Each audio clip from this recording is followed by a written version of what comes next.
What's up, everybody? Yes, indeed, I am back, man. You already know you can't talk about it, you have to be about it. There ain't nothing to it but to do it. Check this out, man. If you guys are still struggling and not knowing where to get started on how to get started in your fitness journey, then you need to shoot me a DM. Free of charge, man. I'll get you going on getting you some basic results. It's really not complicated. It's not a puzzle. It's not hard to figure out. And with the experience and knowledge that I hold inside, I want to share and teach with other people. And if I could, I would do it free of charge. But when you do stuff like that, you can't hold a person accountable because that person wants to start to reinvent the wheel and take control of the ship that's being driven. It doesn't work that way, so that's why I ask, when you invest in yourself, you hold yourself accountable. Coming from the background that I come from, where you earn that dollar and you work for that dollar, you know the value of a dollar. So you're not going to invest and not show up. At least not coming from where I come from. I don't care what amount of feria it is. If I'm investing, I'm showing up, baby. I ain't got feria like that to throw away. So anyways, I'm not going to go rambling on about that. But yeah, one of my followers today wanted me to, well, he asked me if I had a story about Soledad State Prison. And actually, I have a few stories about that prison. I did a little bit of time up there in Soledad State Prison, and it's funny that he brought that up. It's the way the laws of nature work. When people speak upon things, certain things happen in life, and we learn these type of things when doing time in prison. Laws of attraction, you know what I mean? Energy that's given out is given right back to you. It's just the way life works. But anyways, if you guys follow me on Instagram and you guys keep an eye on my story, I'm sure you guys seen where I was at today. I was at a kids charity in my neighborhood that my homies, they're always putting together fundraisers for the kids. It's for a really good cause. And if you look at my story, you could see I busted a flick with a few of my homies right there. I'm always in my hood, like I said in the past, and I'm gonna tell you today, I love my hood. My hood is everything to me, and it's everything that made me for what I am today. The struggles and the trials and tribulations that I went through going through my hood. But anyways, back to a story to Soledad State Prison. It's funny because one of my subscribers asked if I had a story. Actually, like I said, I got a few of them, and I was talking to one of my homeboys over there, and we get to reminiscing. That's what we do at functions like that. You know what I mean? Old times, things that we've been through. We look back and laugh about shit, because the shit that we did when we were younger was just crazy and off the hook, man. It was just our crazy life. We didn't look at it as being crazy. It was just that's the way we were, the way we grew up. You know what I mean? And there was a gang of older homies there too. You know what I mean? Like I said, I'm not going to say no names or anything. If you go on my bio and you happen to recognize them, you recognize them. But real quick before I move on, the other homie said that he was going to pull up, and if he didn't, just to send his love. I did. You know who I'm talking about, my boy, Scoot, But anyways, they send their love right back, homie. But anyways, yeah, me and the homie, we're talking it up about the way it was back in the day in Soledad. You know what I mean? Soledad, it's an old joint, and on that yard over there, well, there's a few different yards, okay? I was in a yard in one of the north yards. I was housed with a bunch of lifers and other people that had what I consider wino time. Anything without an owl is considered a wino time. That's the way I was brought up thinking. You know, that was my mentality. And the reason is because I had a date, but I never looked forward to my date because that date could easily be yanked from you. You know, you could lose that date in, you know, in a heartbeat. You know, anything can happen, especially up there living amongst others. And like I said, that was my first time living with norteños. But within that norteño movement up there, there was a disruptive group. And like I said, I'm not going to ever say their names, but let's put it this way: at any given chance, if we had a chance to handle business with one of them, we were supposed to. That was just the way it was, you know. And they were aware of it because they never walked alone, and they were like pretty limited on where they would walk. I should say where their real estate was. I'm going to use that term because basically that's what it is when you're in prison. We don't own the real estate technically, but by authority and leadership, we've taken ownership of it, you know, amongst races and whatever umbrella we fell under.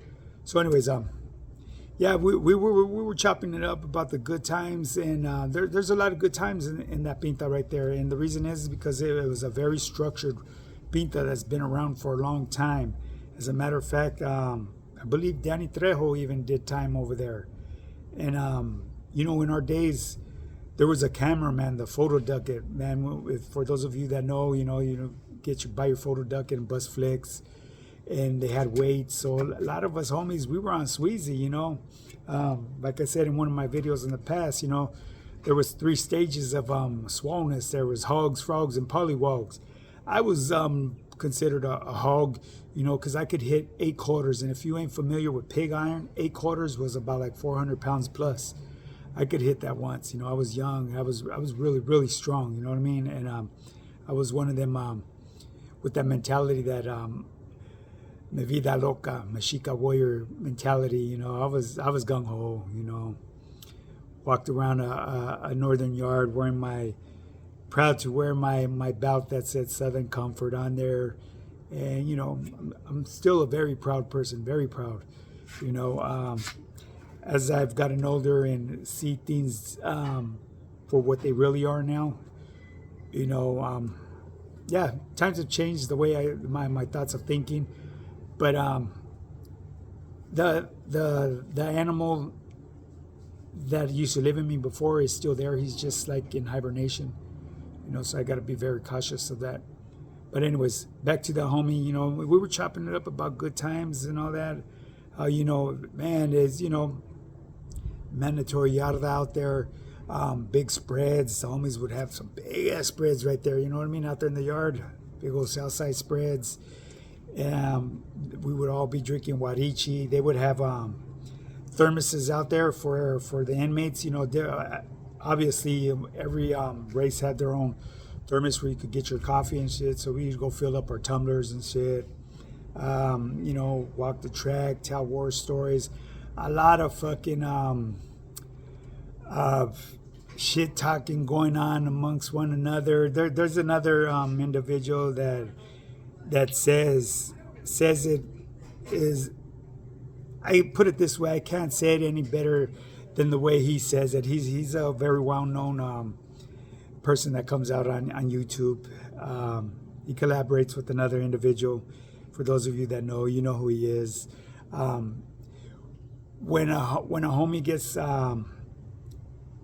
clowned on, that's actually because that's showing love. You know what I mean? When you disregard a homie and you really pay no attention to him, you got to be on your P's and Q's about that, because that's there's some type of animosity and hatred towards that person. So yeah, when you're laying, or how should I say, when you're kicking it amongst a gang of homies and you're talking shit to one another, you know, it's nothing to take personal, man. That's just love. It's homie love, you know what I mean? And that's the way we passed our time, you know, because we needed to stay focused on the bigger picture that was going on inside them walls. And trust and believe, it was a bigger picture. You know, we were there to represent, and that's what we did. And with this pinta right here, a lot of stuff that went on there, you know, other than dealing with that disruptive group, most of the stuff that happened there was in-house cleanups. You know, I'm gonna give you an example. You know, during an unlock to go back in, to come from yard, you know what I mean?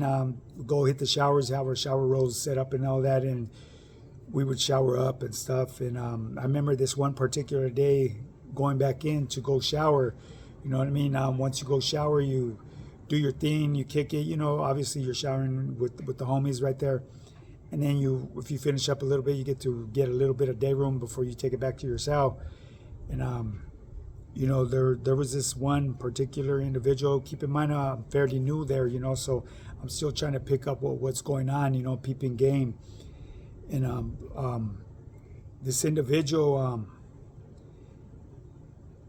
I've always noticed about him, he was a little different. The way he wiggled in the yard, you know what I mean? He was all over the place, you know. And someone that's like that and a little too vocal and too loud is kind of frowned upon, you know, because we definitely don't want other races to hear any type of issues whatsoever going on. So, you know, a lot of times you would hear this individual speaking on stuff, and that's a good example of like dry snitching. It's not so much telling, but it's, you know, speaking out loud where other ears were to get into other people's ears, and that's straight up dry snitching.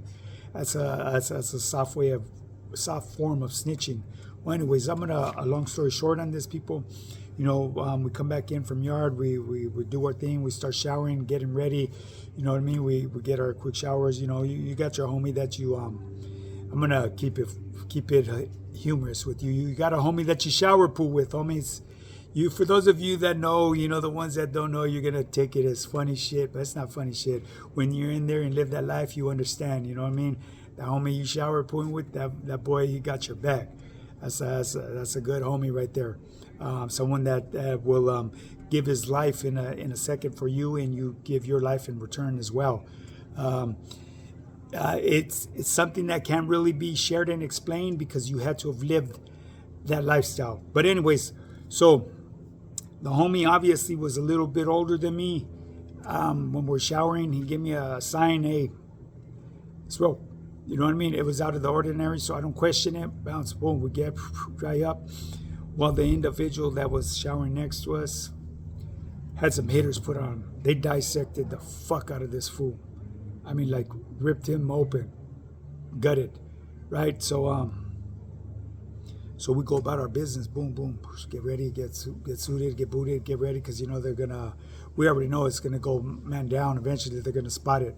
But the showers clear out, and just the whole outlook around you changes. The environment, the way people, the way they're mingling, people start shifting and moving. So obviously the Hudas, they know that in the Hudas over there, they had catwalks right there. So of course they hit the theme, boom, you know, yard down, boom, there it goes.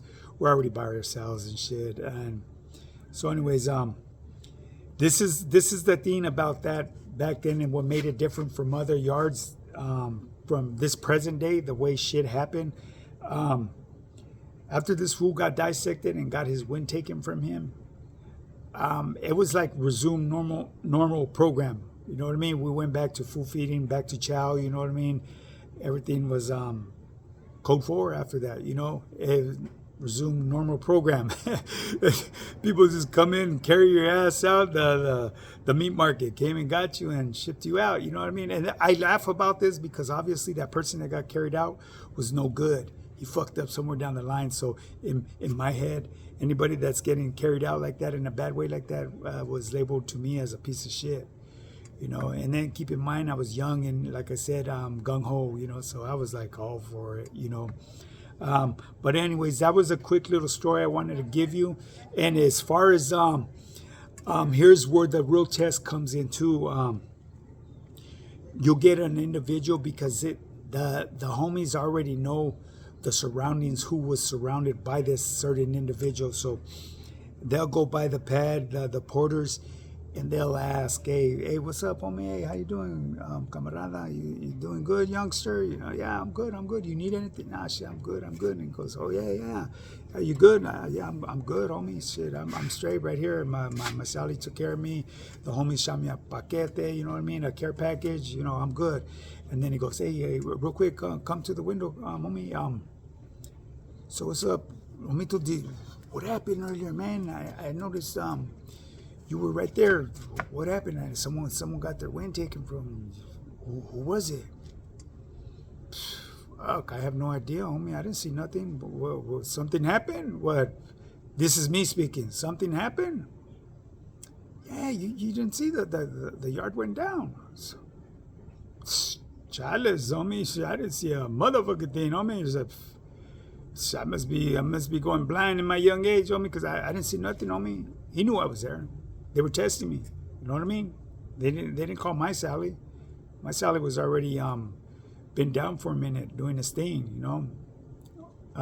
Actually, my Sally was from my area. It's actually he was a rival in the calles, but you know he took me under the wing, you know, laced me up some, and then I was educated a little bit before I hit that too by my carnal, whom my carnal, rest in peace, from my neighborhood, was very well respected as well, especially behind them walls, you know. In the calles, my carnal was a dolphin, straight up, but behind them walls, he was very well respected, and he laced me up the best he could, you know. So I was pretty much laced up enough to survive, to get me going, and then pick up the clecha as I went, because you will pick up clecha and the homies will lace you up.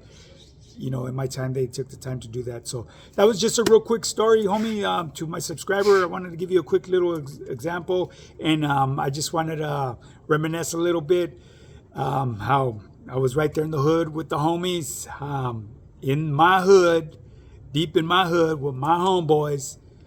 My homeboys embrace me. We love one another. It's unconditional love, especially when you're a homie that's been around and been in good standings and been through the trenches like every last one of us have, going through the hood, you know. So anyone that wants to try to say anything, save it. Don't talk out the side of your neck, because it just doesn't work. It doesn't fly. You know, it may fly in the YouTube yarda, but not in our yarda. But anyways, people, if you guys are struggling, and if you don't know where to get started, like I said at the beginning of this video, there ain't nothing to it but to do it. It's not a motherfucking puzzle. It's not hard to figure out. Keep on striving, keep on pushing to reach them goals. And remember, a closed mouth will not get fed. And when you think wrong, you think wrong. Now, with that being said, people, shoot me that DM. Let's get you started. Get your free meal plan as well. And before I forget, hit the like and subscribe and share this video. We're going to blow this channel up, people. And if you have any other topics you want to touch on, shoot them. I got you. I got you in war stories, and I definitely got you in the fitness world, because I went from motherfucking fat to fit to ripped. Now, with that being said, get up and get yours. Let's do this.